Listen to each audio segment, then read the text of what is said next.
Welcome to my YouTube channel. Kung bago ka lang sa channel na to at true-blooded Aldab Nation ka, tama po ang channel na pinuntahan mo.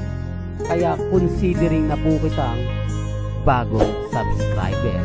At huwag mong kalimutan pindutin yung bell para lagi po kang updated sa bagong video na ilalabas ko. Salamat po sa iyong pag-click sa channel na to. Welcome back mga Aldab. Ito na naman po ang inyong lingkod, si Mr. Destiny. At siyempre panibagong update na naman po tayo ngayong weekend mga Aldab. Siyempre walang post, walang update. Maghapon sina Alden Richards at si Maine Paul Carson. Sabi ko nga po sa inyo, kapag Sunday, family bonding moment. Na kung saan nga po mga Aldab talaga naman pong para po sa mga mamis, sa mga titas, sa mga senior. Talaga naman po ito'y napakahalaga. Lalo na nga po sa mag-asawa. Hindi po ba? Kasi family bonding moment. Hindi po ba? Hindi mo na kailangan pa ng ebidensya at resibo na sinasabi nila.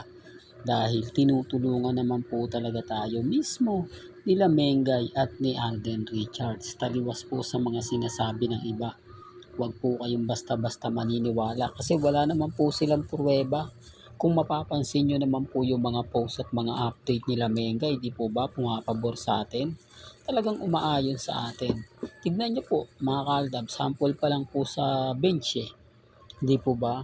Bakit si Maine Paul Carson ngayon ang ginawang modelo ng bench? Napakaraming mga endorsement na talagang pumapabor po kay Maine Paul Carson at kay Richard Paul Carson. Ibig kong sabihin mga Aldab, sikat ngayon si Alden Richards, pinag-uusapan ngayon.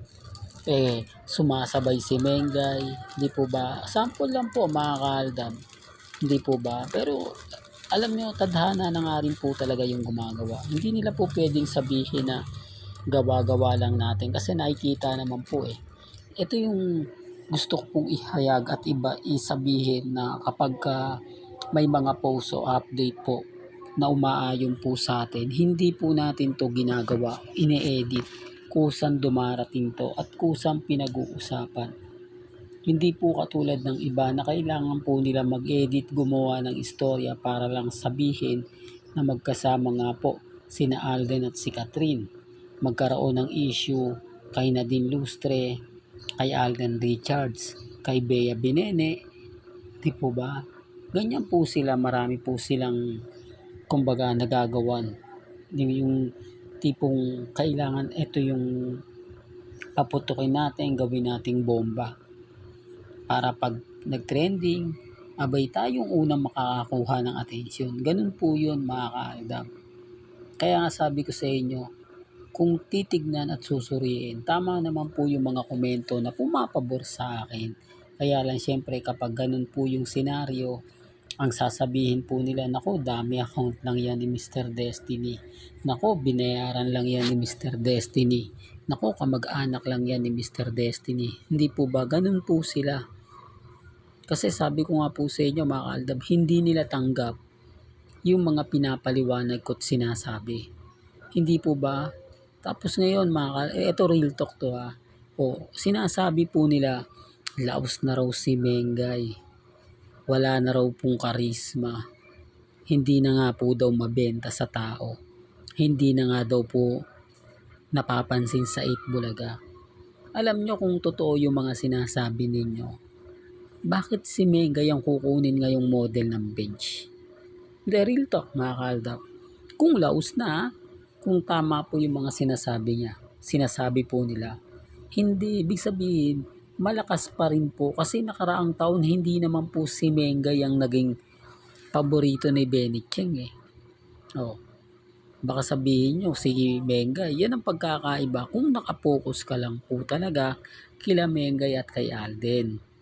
Kaya nga hindi nila po pwedeng sabihin na yung mga pinapaliwanag ko hindi totoo dahil ako po mismo ang nakakaalam sa mga nangyayari po kila Mengay at kay Alden. Hindi nila pwedeng sabihin din nakaraang taon si Mengay pa rin yung paborito. Hindi po ba? Ang dami nilang mga ganong senaryo. Pero ngayon lahat sila nagkaroon lang ng hindi maganda. Ibig sabihin sila po yung hindi totoo. Kasi matalino po si Benny Cheng. Hindi niya kukunin si Mengay na endorsement kung sa tingin niyang hindi na mabibenta po yung produkto nila. Ang daming mga sikat pa kay Mengay na maartista, di po ba? Na talagang model ng bench. O bakit hindi po yun ang kinuha nila? Bakit si Mengay nalaos pa? Patunay lang po yan mga kaldab na malakas pa rin po ang tandem nila Alden at ni Mengay. Kaya po kasi kapag nagtitrending si Alden, talagang hindi may iwasang pag-usapan si Main na nagagalit po sila. Na normal lang po yun, hindi po ba? Kasi tayo po yung nagiging laman ng pahayagan eh. Kumbaga nabubuhay na naman daw po ang mga senior, mga mommies na talaga namang hindi ganito, talaga namang hindi ganon. Hindi po ba? Yan ang sinasabi ko na ayaw po nilang tanggapin. Yung tipong kahit anong sabihin natin, kahit anong ipaliwanag ko, hindi nila gusto. Dahil nga po naiinis sila. Dahil ang gusto nga po nilang ibalita ni Mr. Destiny yung kay Catherine at kay Alden Richards at kay Maine Paul Garson at kay Congressman Arjo. Yan ang gustong-gusto nilang ibalita ko. Na sinasabi nga po nilang mas dadami ang viewers ko. Mas dadami ang mga taong nagmamahal sa kay Mr. Destiny.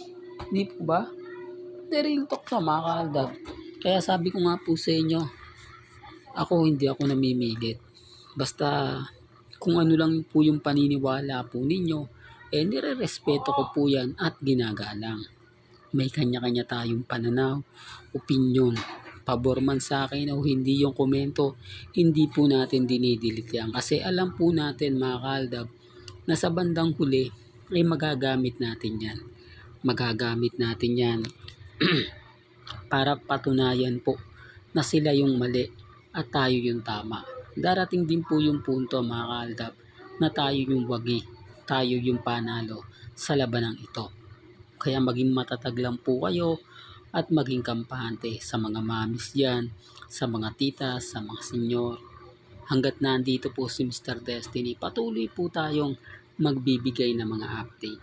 Hanggang dito na lang po ang ating latest updates. Kaya kung gusto nyo pa po ng pinaka-latest at sariwang update, abay tumutok lang po kayo dito po sa channel ni Mr. Destiny para updated kayo sa mga bago at sa mga latest na i-upload po natin maya-maya lang. Kaya kung bago ka lang sa channel na to at isa kang true-blooded Aldab Nation na nagmamahal kila Mengay at Tisoy, tama po ang channel na pinuntahan mo.